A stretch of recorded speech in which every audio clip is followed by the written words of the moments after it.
There's something I want to talk about, and I will talk about it. That is good.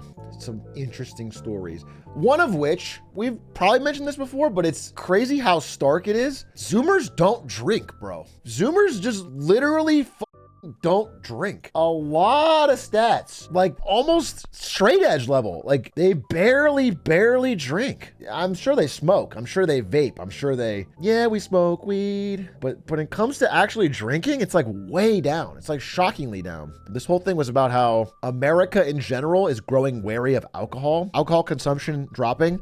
But if you look into the numbers, it's all driven by young people, specifically Gen Z and some millennials, but pretty shocking. Not necessarily bad, though. Drinking is for unks. Sorry, we can't do cool shit like nitrous gas. Another Gen Z thing. Gen Z, generation call in sick. So apparently way more than any other generation, Gen Z is using sick days, like a lot. Like, obviously there's this, Sigma grind set, never use sick days. That's stupid. You should use your sick days when you're sick. But the implication of the article is that Gen Z is using it a lot more than, than perhaps they are sick. A lot of frequent call outs is basically what managers are reporting for Gen Z. And not even just calling out sick for a day, but also taking extended leave. Workers 22 to 26 year old were most likely to take a sabbatical, which is like a 6-month break, which I guess you can do in some jobs, but that's crazy. I assume you get fired for almost every other place. And I do agree. Like, I remember when I started at Twitch, they had what they called unlimited time off. And when you're 21, you're like, holy shit, unlimited time off? This is awesome. But then you find out as you get a little bit older is that the expectation is you take no time off. Unlimited really means none because you're always assigned work to do and they don't give you any way to like cover for you when you're gone. And then when you quit or leave, they don't owe you anything. Whereas if you like got fired or quit somewhere else and you had a bunch of time off saved up, they'd have to pay you out for it. But when it's infinite, they don't owe you anything. So it's actually a bit of a scam, or a lot of a scam really, but don't you have unlimited time off for your editors? I have, well, the thing is I don't pay them for the time on. So technically it's all one big continuum. You have unlimited time on or time off.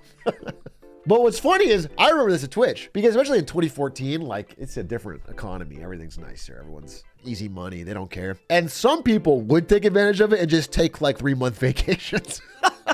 Like everyone who was trying to move up, or like if you're a young person trying to like grow your career, you can't do it. But people that were like late 30s or whatever, early 40s, who are just like, they would just take some big ass vacations and just let the work go to someone else. And you know, no one's gonna fire them because it's supposed to be unlimited time off. That's crazy. I remember being frustrated with it, but now I sort of think it's kind of based. No, you don't accrue. You accrue no PTO if it's unlimited. And they don't owe you shit. Can't you just never show up and still get paid? I mean, they can still fire you, right? If you just never showed up.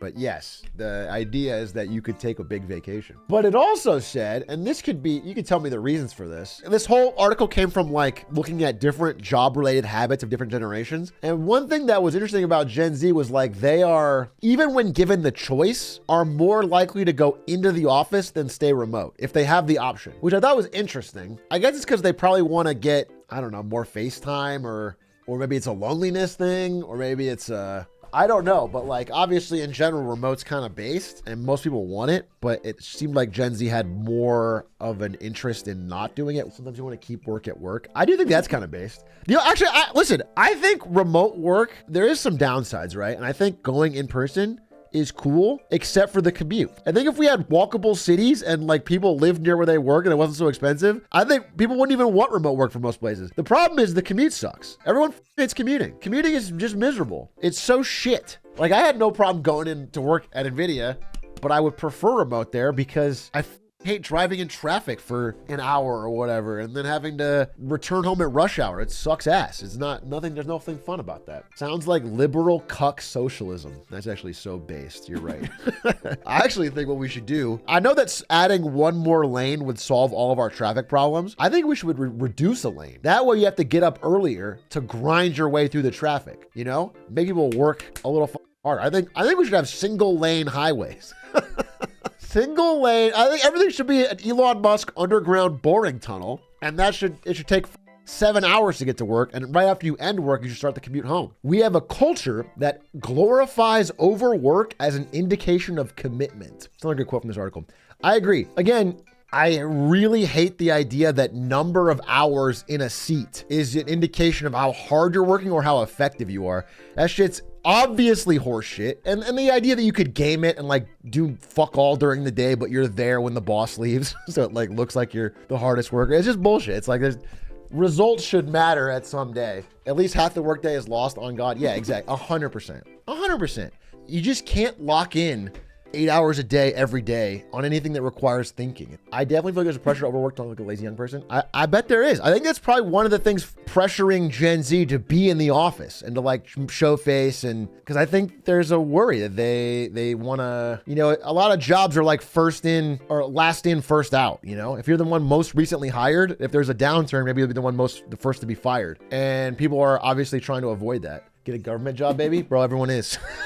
That's where all the job growth is. Dude, I saw an insane graph, a truly insane graph. It was about the number of people employed by the public school system. I thought the public school system was designed to help, you know, kids get an education, especially if their parents don't have money. Instead, it's designed as a jobs program. The public school system is designed to give jobs to people. That's it. It literally has added like a gazillion administrative type jobs that aren't even teachers. Dude, check this out. Since 2000, we got 88% more administrative staff, principals, assistant principals, teachers flat, students flat. We did not decrease classroom size. We didn't add more teachers. We just added a bunch of bloat. What does that do? You do not need this many more administrative staff per 8% growth in students. If there was like a ton more teachers, that'd be something, because then everyone's like, all right, well, at least you're getting a smaller classroom size. I audit schools. It's insane. Oh yeah, you have any stories? By the way, I think teachers should be paid more. It's more of like, I think all the stuff around the teacher-student dynamic, which is the only helpful part, should be reduced to pay for that. Wish teacher opportunity wasn't so different state by state. AZ is buns. I've heard that from my friends who are teachers in AZ, that it sucks. But again, what I'm talking about is more like the growth of the bloat around the teacher, the administrative staff, etc. I have two friends who are teachers in Arizona, and they both report that it's very difficult. But also, they both tell me that like dealing with the admin staff is a pain in the ass. That like there's tons of waste and constant hierarchy changes. And do you think there's a nationwide problem with growth of bloat? I have 5 managers, all who I couldn't tell you what they do. I mean, it sounds like it's a problem at that company.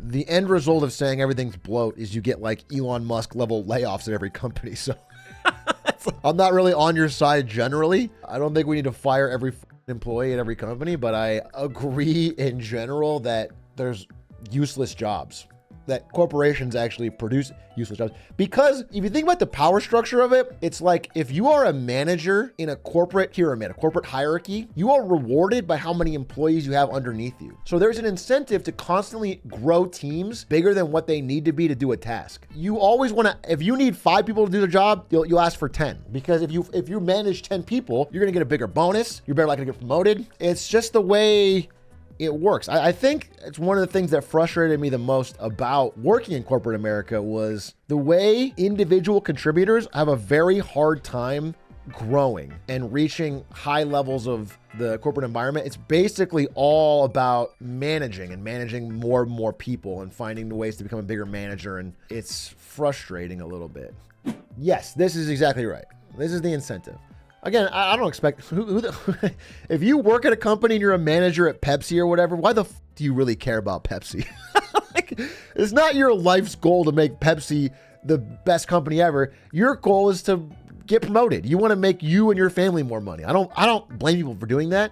But because they don't align the incentives, the way you do that is by making Pepsi fill with bloat and having these big useless teams and like hiring for jobs that don't exist. My goal is to improve shareholder value. What a hero. According to open payrolls, there is only 1 instructor in the top 100 employees in terms of earnings in the University of California system. It's all president and schools and admin. Isn't the #1 highest paid job in like every college the football coach? I'm pretty sure it's true. It's like the football coach, the university president is #2. No instructors in the top 100. As an Australian, please explain how that works. Does it make any sense? Well, it actually makes a lot of sense rationally. It's because the football part of the university is by far the most profitable. Like, yeah, the football part brings in a lot of money. And so, especially if they're winning, and if they're winning, they also bring in students, which brings in more money. So it's like, it makes sense. So they want a good coach, but it's funny because, you know, the school is almost an afterthought on the football program. Like the entire thing exists to be a profitable football team within a profitable collegiate sport league instead of a school. Football does for the brain what writing papers does for the arms. I've never heard that theory. That makes a lot of sense. No, that's what it is.